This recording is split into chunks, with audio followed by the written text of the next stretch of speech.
Hello students, तो जैसा कि आप हमारे स्क्रीन पे देख रहे हैं, आज हम लोग पढ़ने वाले हैं major soils of India, Bharat की प्रमुख मृदाएं। तो आइए स्टार्ट करते हैं। हमारी पहली मृदा है जलोढ़ मृदा, सबसे महत्वपूर्ण मृदा है।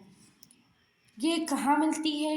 नदियों द्वारा लाई गई मिट्टी से ये बनती है। कि पूछ लिया जाता है कि जलोढ़ मृदा का निर्माण कैसे होता है, तो नदियों द्वारा जो मिट्टियाँ बह कर आती हैं उनके द्वारा जलोढ़ मृदा का निर्माण होता है। कहाँ मिलती हैं? ये गंगा ब्रह्मपुत्र के मैदान पर, उत्तर भारत के राज्य में, उत्तर भारत के जो राज्य हैं वहाँ, और नदी घाटियाँ के पास ये मृदा मिलती हैं। विशेषताएं क्या है? अब कुछ मिट्टियाँ होती हैं तो उनकी विशेषताएं भी होती हैं। इसमें विशेषताएं क्या क्या हैं? बहुत उपजाऊ है, हल्की, मुलायम है, पानी रोकने की इसमें क्षमता अच्छी पाई जाती है, हर साल नई मिट्टी पाई जाती है, जमा होती है, इसमें हर साल नई मिट्टी जमा होती है, बहुत उपजाऊ है, हल्की है, मुलायम है और पानी रोकने के लिए बहुत अच्छी मिट्टी है, बहुत सक्षम है।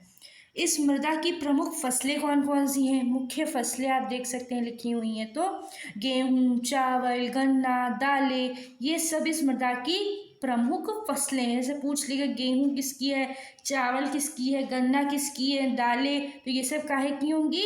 हमारी जलोढ़ मृदा की होंगी। किसकी होंगी? किसकी होंगी? हमारी ये जलोढ़ मृदा की होंगी।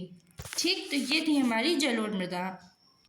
दूसरी आती है हमारी काली मृदा, ब्लैक सॉइल। ये जो हमारी ब्लैक सॉइल होती है, काली मृदा होती है, ज्वालामुखी चट्टानों से बनी होती है। जो ज्वालामुखी होती है उनकी जो चट्टानों से होती है, तो ये मृदा उनसे बनी होती है। ये कहाँ मिलती है? ये ढगान का पठार, महाराष्ट्र, मध्य प्रदेश, गुजरात, तेलंगाना, ये इन राज्यों में पाई जाती है। कौन कौन? महाराष्ट्र, मध्य प्रदेश, गुजरात, तेलंगाना। इसमें विशेषताएं क्या क्या होती हैं? काले रंग की होती है पहली विशेषता, नमी लंबे समय तक रखती है, सूखने पर दरार पड़ती है, बहुत चिपचिपी सी होती है। कैसी होती है? बहुत चिपचिपी सी होती हैं। ये इसकी कुछ विशेषताएं हैं। इसकी प्रमुख फसलें क्या हैं? इसकी प्रमुख फसलें क्या हैं? मुख्य फसलें कपास, इसीलिए इसे कपास वाली मिट्टी भी कहते हैं। क्या कहते हैं? इसीलिए इसे कपास वाली मिट्टी भी कहते हैं। फिर आती है हमारी तीसरी, लाल मृदा, रेड सॉइल। लोहे की मात्रा इसमें अधिक होती है, इसीलिए यह लाल रंग की होती है। कहाँ मिलती है? दक्षिण भारत में।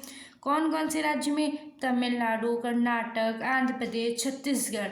लाल मृदा कहाँ कहाँ पाई जाती है? तमिलनाडु, कर्नाटक, आंध्र प्रदेश, छत्तीसगढ़। ठीक है।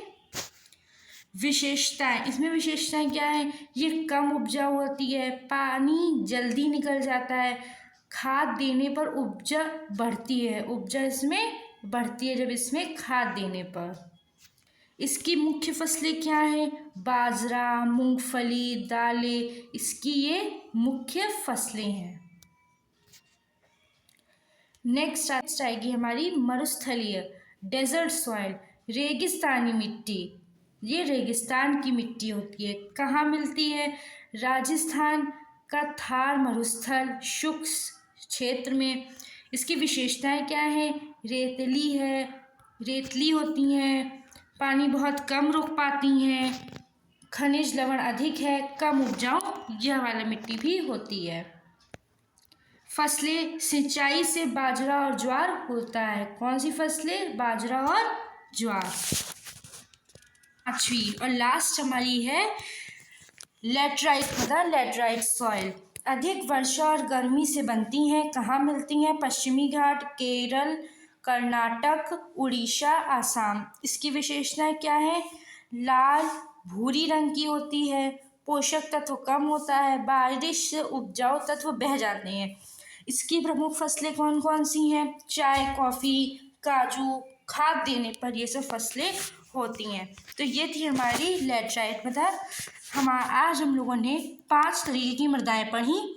बाकी इसके MCQs हम लोग नेक्स्ट क्लास में जानेंगे। आई होप आपको ये क्लास अच्छी लगी होगी। Thank you.